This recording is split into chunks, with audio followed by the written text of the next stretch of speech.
Bismillahirrahmanirrahim. Assalamualaikum warahmatullahi wabarakatuh.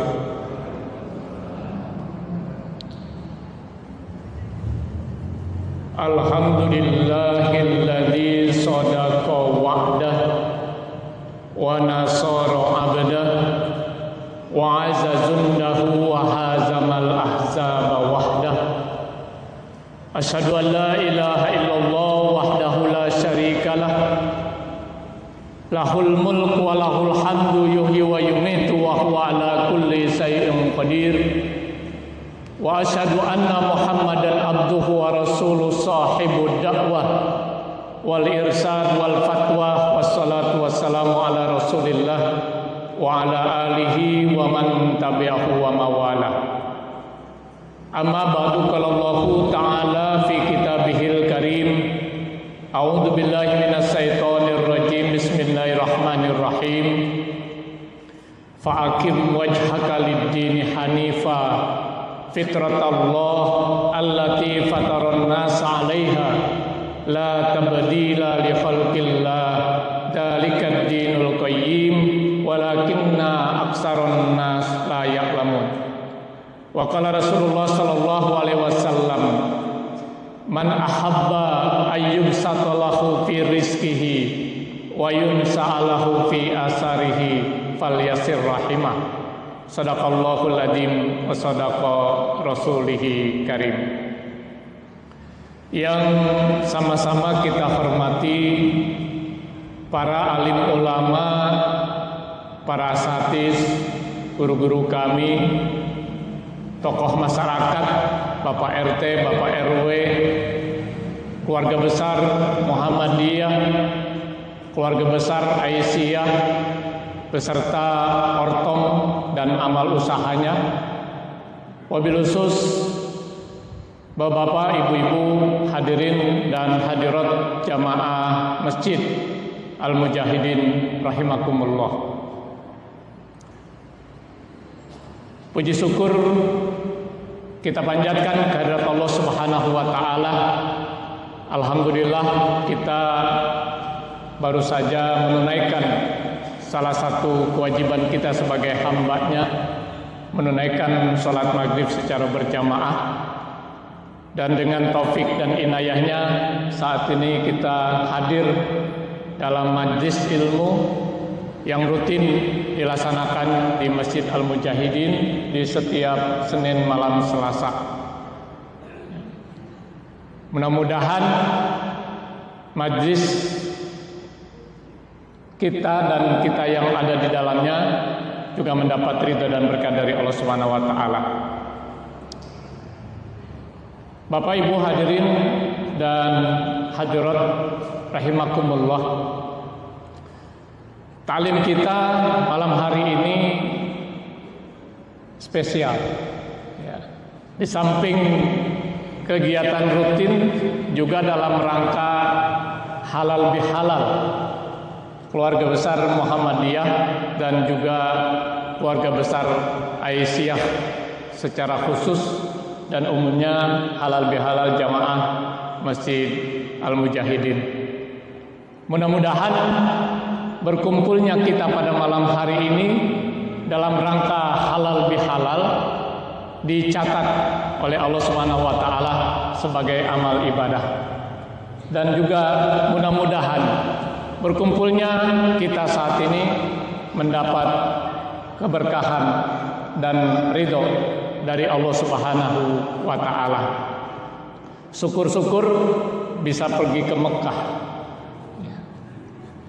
bisa nginap di Mina dan di Musdalifah, bisa tawaf di Ka'bah, bisa sa'i di Safa dan Marwah, bisa berkunjung ke makam baginda Rasulullah sallallahu alaihi wasallam di Madinah. Ya. Mudah-mudahan pulang haji rezekinya bertambah, bisa beli tanah, bisa beli rumah, bisa beli mobil mewah. Amin ya rabbal alamin. Insya Allah jamaah kita Bapak Suryadi beserta istri ya bulan Mei ya bulan ini akan berangkat ke tanah suci. Mudah-mudahan suatu saat kita bisa menyusul. Amin ya robbal alamin. Salawat dan salam semoga tercurahkan pula kehadiran baginda Rasulullah Muhammad Sallallahu Alaihi Wasallam pada keluarganya, sahabatnya, insya Allah juga kepada kita yang masih patuh taat mengikuti ajaran dan sunnah-sunnah beliau. Bapak Ibu hadirin dan hadirat rahimakumullah, kalau kita bicara halal bihalal, ya, bukan hal yang asing di telinga kita sebagai seorang muslim, sebagai seorang muslimah. Kalau dilihat dari teksnya, ya, halal bihalal itu merupakan kata majemuk dari bahasa Arab. Halal artinya boleh, bi dengan halal boleh, boleh dengan boleh, atau sama-sama boleh. Itu kalau dilihat dari teksnya, dari katanya, kata halal bihalal itu sendiri.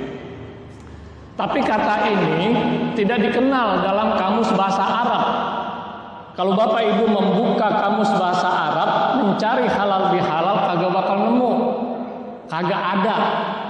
Bahkan tidak dikenal juga dalam kehidupan sehari-hari orang Arab, nggak mengenal mereka halal bihalal. Ya. Jadi dengan kata lain halal bihalal ini produk asli made in Indonesia. Bukan made in Arab. Ya, yang intinya adalah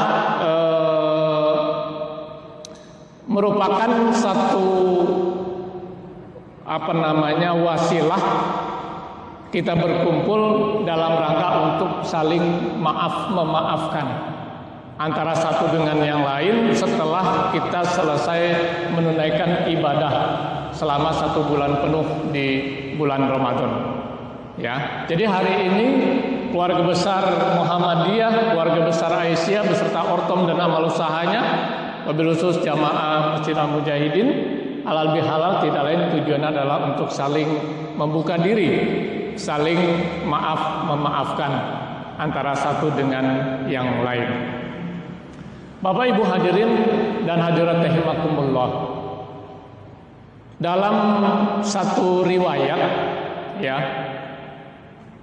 pada saat baginda Rasulullah Sallallahu Alaihi Wasallam akan berkhutbah di hari raya, ya, beliau mengucapkan amin sampai 3 kali beliau mengucapkan amin sebelum beliau mulai berkhutbah.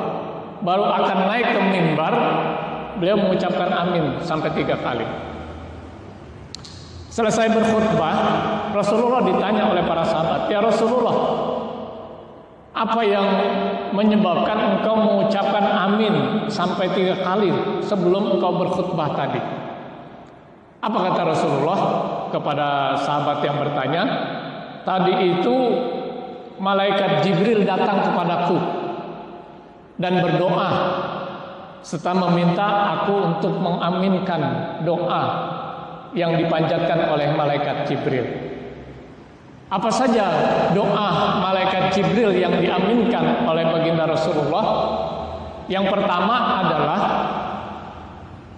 ya Allah, ya Tuhan kami, ya Allah, ya Rabb, jangan engkau terima puasanya, ibadahnya, tarawihnya, zakat, infak, sodakoh dan lain sebagainya, ya,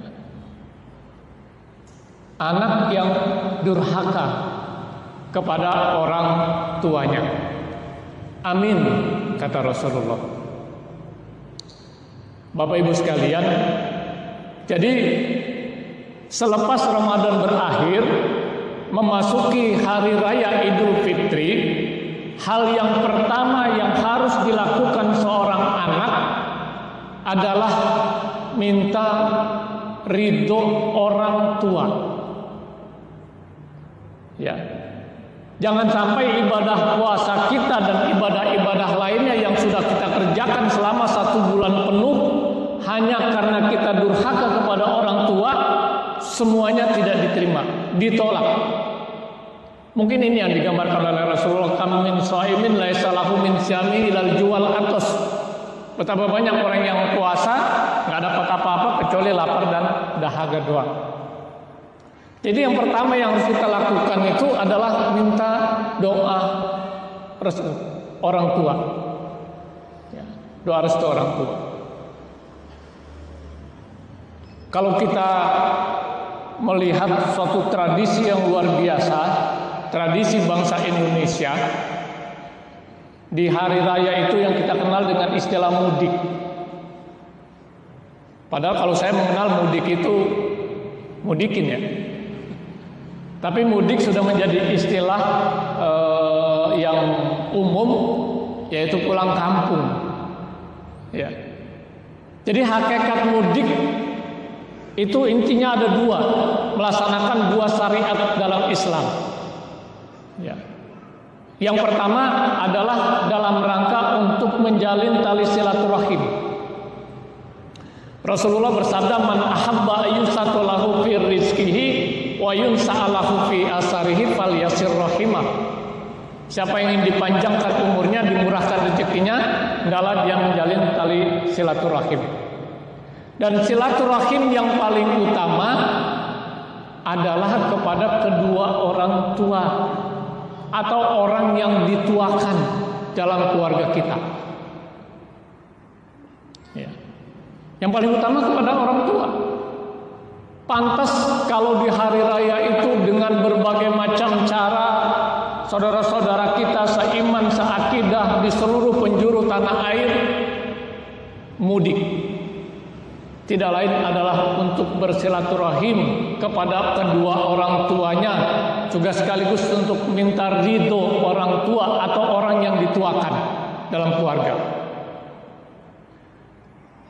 Kalau kita lihat berbagai macam cara orang untuk bisa mudik, ada yang menggunakan transportasi umum, ada yang menggunakan transportasi pribadi, bahkan ada juga yang menggunakan transportasi yang biasa digunakan untuk mencari uang.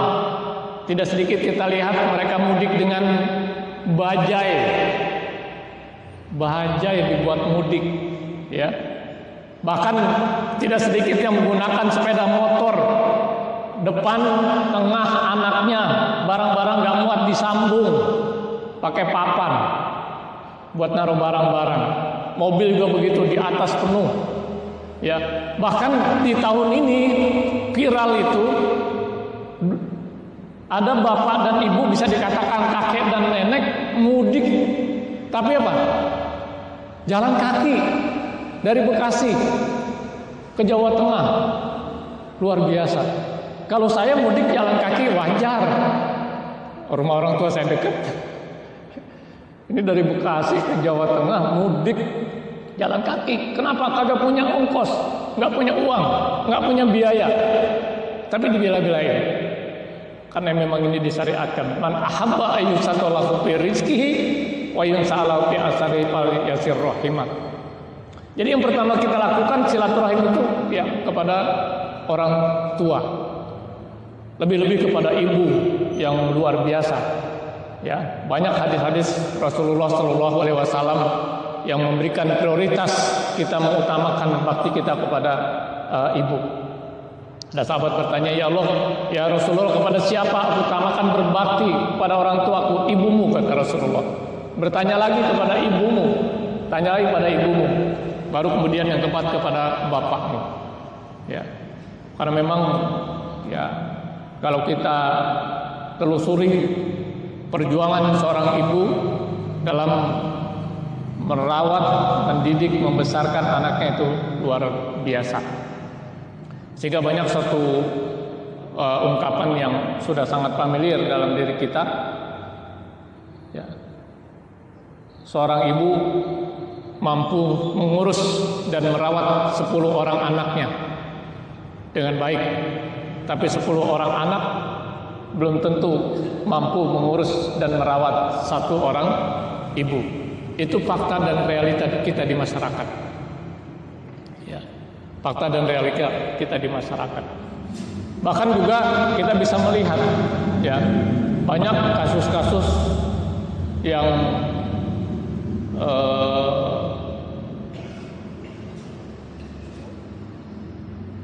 anak ditinggal oleh bapaknya meninggal ya.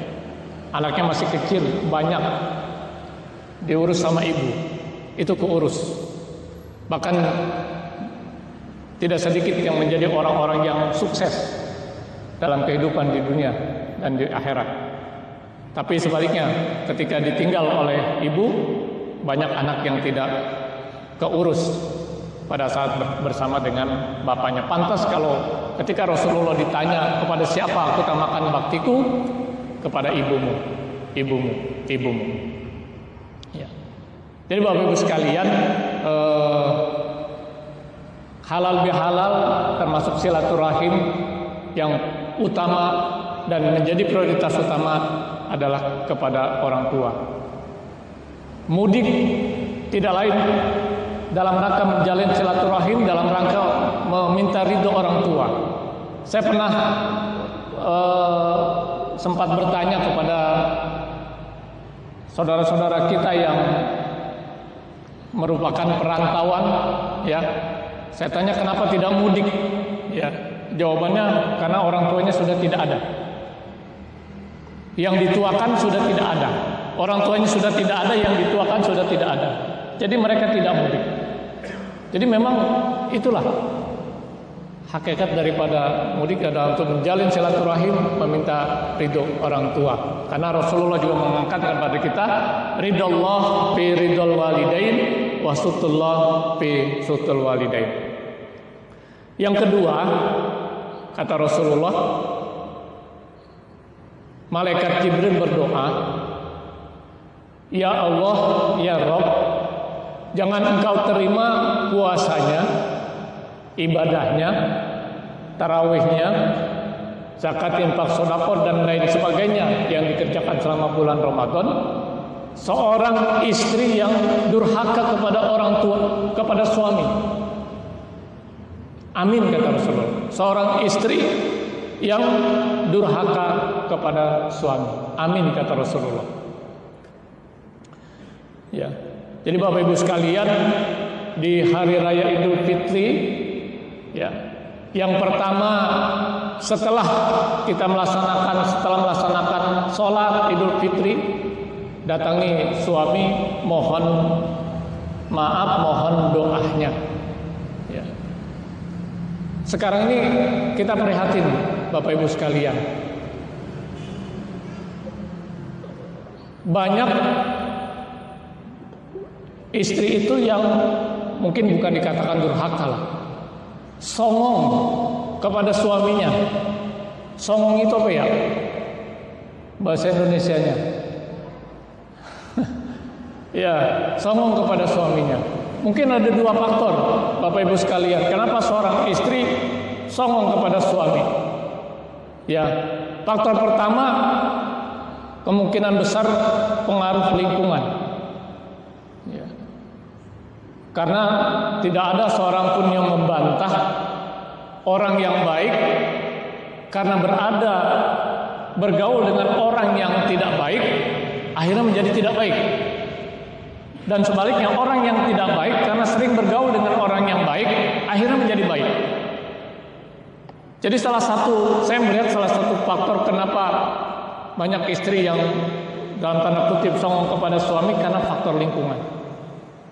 Lingkungan itu bukan hanya tetangga, kiri kanan depan belakang, tapi ada dalam rumah kita, layar kaca, TV, ya, salah satunya melalui sinetron. Ya. Sinetron itu banyak yang merupakan racun yang tidak disadari. Seperti kasus racun kopi itu, racun apa namanya? Siapa dulu itu? Cyanida. Ya, itu nggak disadari itu ada racun. Nggak kelihatan, tidak terasa, tidak kelihatan dari segi fisik, dari segi warna dan sebagainya. Ya.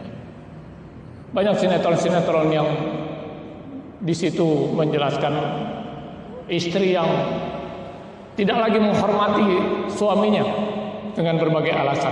Atau lebih-lebih ada sinetron yang spesifik memang itu.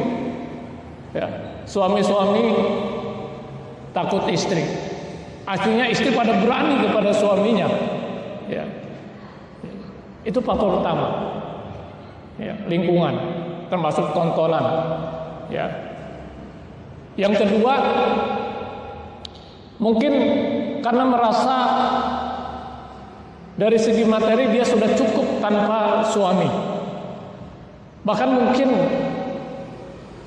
bisa jadi pendapatannya lebih besar daripada suaminya, sehingga akhirnya punya sikap songong kepada suaminya. Padahal dalam Al-Quran Allah mengatakan ar-rijalu qawwamuna 'alan nisa, bahwa laki-laki itu adalah pemimpin dari kaum wanita. Ya. Bapak Ibu sekalian, saya mendapatkan amanah di kukusan ini sebagai P3N atau disebut juga dengan amil. Di samping mengurus warga yang nikah, ya tidak sedikit mengurus warga yang cerai, yang rujuk, ya itu juga sering datang kepada saya. Ketika pertama kali saya datang membantu warga yang mengurus cerai ke pengadilan agama, terus terang saya tercengang. Pengadilan agama seperti mall, ramai, ya, tempat duduk yang begitu banyak disediakan tidak cukup itu menampung orang yang mengurus perceraian. Dan data di Pengadilan Agama Kota Depok, bahkan juga di pengadilan agama-agama yang lain, kebanyakan kasusnya itu cerai gugat, bukan cerai talak. Artinya apa? Istri yang menggugat cerai suaminya, bukan suami yang menceraikan istrinya, bukan. Ya, ya ini tadi akibat daripada itu. Dan kebanyakan masih muda-muda, Ya, kalau mau nyari di sana aja banyak. Artinya begini, ya, berarti kan usia pernikahannya masih belum lama, ya. Bahkan saya ada juga saya pernah mengurus yang baru setengah tahun nikah, ngurus cerai. Setelah saya lihat permasalahannya, memang harus diurus itu kasusnya, gitu ya. Gitu.